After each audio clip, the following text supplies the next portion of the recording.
cousin Carol and Ted Bloss, and they were raised with us. This is a part that most people don't know.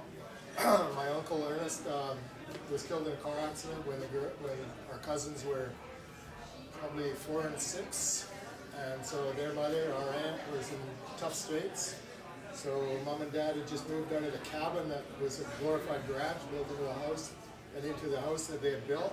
So Hilda and our two cousins lived in that house for 6 years. Carol, I talked to her on the phone today for about half an hour, and she says they came from downtown on Commercial Street, lived in the back of a store, and then came to Lynn Valley and lived on our property on an acre of land. And she says for her, she doesn't know if she would have still be alive today if she had been raised in the city like she was. So that's what she talked about to me today, and that's what she wanted to expand to everybody here. This is from Carol, our cousin. She's the same age as Jim. She's going through a lot of personal life herself on the island, Vancouver Island, so she couldn't come over. But she wanted to express that some of the best years she remembers as being a child is in our care, like not our care, my mother and father's care at that time, co-living on the same piece of property, and she just said, you know, she thinks mom put up with, because her mother was a little bit hard to deal with sometimes. She had gone through a lot herself, and I know myself, I didn't get along with her mother that well, but she was still my aunt and stuff, and so Carol just wanted to pass it on. That's the memory she has, and she stayed in touch with us on and off over the years. She just said thank you for everybody showing up here. So, thank you. So it's back to me again. So I've been tempted to elaborate on a few of the stories that have gone before, but I'm going to pass on that.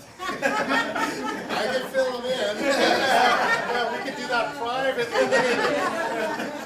So all I want to say about my mother is, as a few people have said, is that she was always there to help people, and you know, Ann and I and our kids, you know, she was there to help people when they were in trouble, and you know, if I ever asked her anything, she gave it, and sometimes if I didn't ask, she gave it anyway, just because she said, you probably need some help with that, don't you? You know, anyway, but you know, she just was very generous. As a few people have mentioned, she really didn't. Her family was everybody. It wasn't just her immediate family or anything. It's just people were welcome. She made the mistake of going out to Pink Mountain and working, and left the house in our care. I think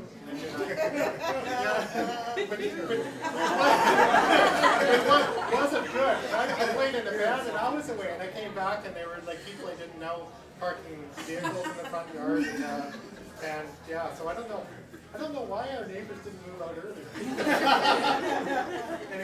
Anyway, I'll pass it on to Jim. Yeah, I just like to say about my mom, I'm really gonna miss her a lot. We had a lot of good times together.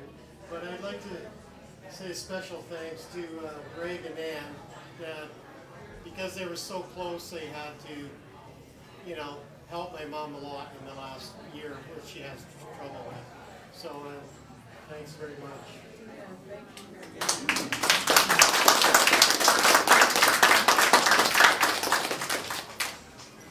I'm Fran Dixon. I'm married to Jim Dixon, and my fondest memories of Fran was when Jim was in Hartford, Connecticut for 5 or 6 months. 7 months.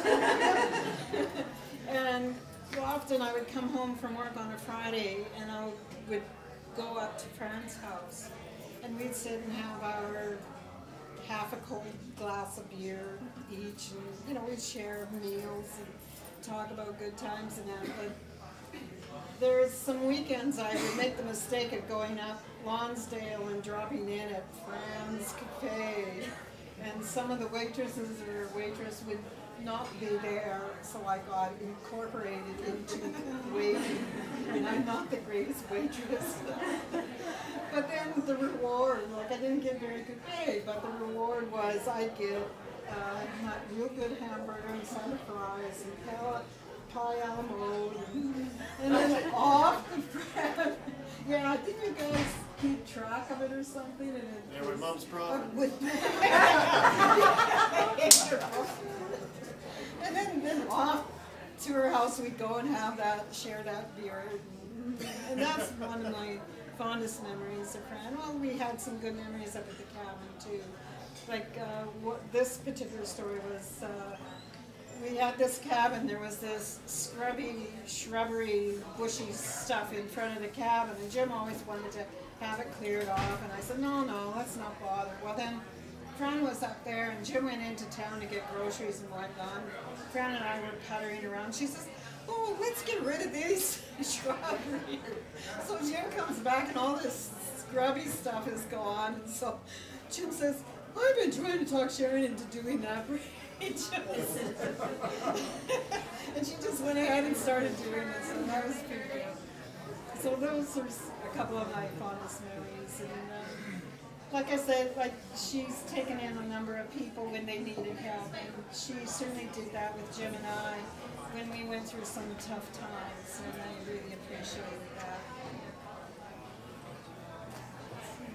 My name's Steve. I'm Jim and Sharon's son. So Fran was my grandmother, and I don't really have a specific memory other than I really liked her pumpkin pie. I made extra effort to make sure I was there, at least for dessert. Even if I did show up late, make sure I would at least get some of that.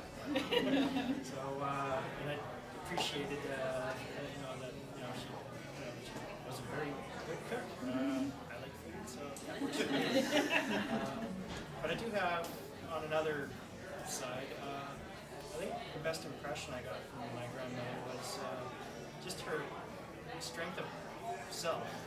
She knew what she wanted. She knew the opinions that she wanted to have.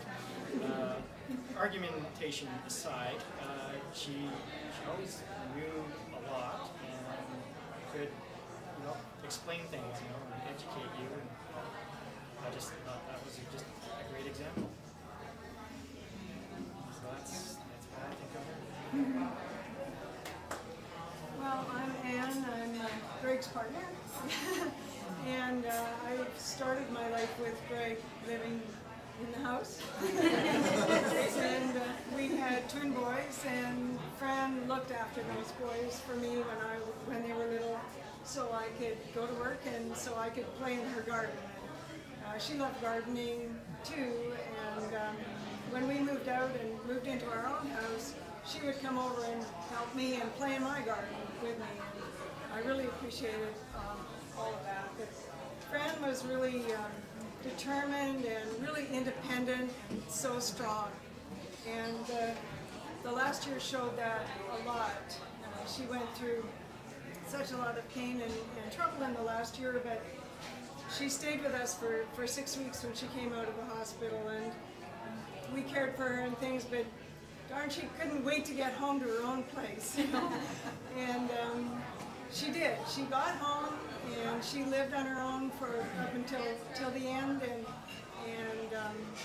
she did it her way, and she passed in her own way too, because she just didn't want to go back to hospital ever again. She never wanted anybody to look after her ever again. It's sort of interesting this last year. Like last year we had her birthday party, and all the family came from far and wide and gave their talks about her and sort of said goodbye to her a little bit then, who couldn't come again. But